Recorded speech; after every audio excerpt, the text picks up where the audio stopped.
শত্রুর হাত থেকে বাঁচার জন্য, শত্রুকে দমন করার জন্য একটি আমল যদি আমরা করতে পারি, একটি আমলের বিনিময়ে আল্লাহ পাক রব্বুল আলামিন শত্রু দমন করে দিবেন এবং শত্রুকে পরাজিত করে দিবেন। আপনাকে আল্লাহ পাক রব্বুল আলামিন শত্রুর হাত থেকে বাঁচিয়ে দিবেন। প্রিয় হাজিরিন, আমাদের কিন্তু শত্রুর অভাব নাই। উঠতে বসতে, ব্যবসায়ী খাতে, চাকরি জীবনে, স্টাডি শিক্ষা জীবনে, সকল ক্ষেত্রে কিন্তু কারো না কারো ছোট বড় শত্রু থেকেই থাকে। সুতরাং এ সমস্ত শত্রুকে দমন করা, শত্রুকে নিপাত করে দেওয়া, শত্রু থেকে হেফাজত বা শত্রু থেকে বাঁচার জন্য সঠিক একটা আমল রয়েছে। যদি আমরা সে আমলটা করতে পারি, আল্লাহ পাক রব্বুল আলামিন এ সমস্ত শত্রুকে দমন করে দিবেন এবং আমাদেরকে শত্রুর হাত থেকে বাঁচিয়ে দিবেন। সুবহানাল্লাহ। আমলটা হলো ইয়া খাফিজু।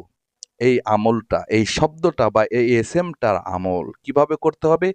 ৩ দিন কেউ যদি লাগাতার রোজা রেখে, ৩ দিন লাগাতার রোজা রেখে, প্রিয় ভাইরা, ৩ দিন রোজা রাখার পরে চতুর্থ দিনে এক জায়গায় দাঁড়িয়ে, ভালো পবিত্র একটি স্থানে দাঁড়িয়ে, যেই শত্রুকে পরাজিত বা যেই শত্রুকে দমন করার নিয়ত করবেন, তার কথা ভেবে বা নিয়ত করে ইয়া খাফিজু এই এসএমটা আপনি পাঠ করবেন, এই এসএমটা আপনি জপবেন।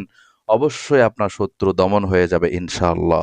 সুতরাং শত্রুর হাত থেকে বাঁচতে হবে আমাদের, কোনো শত্রুর ক্ষতি আর নয়।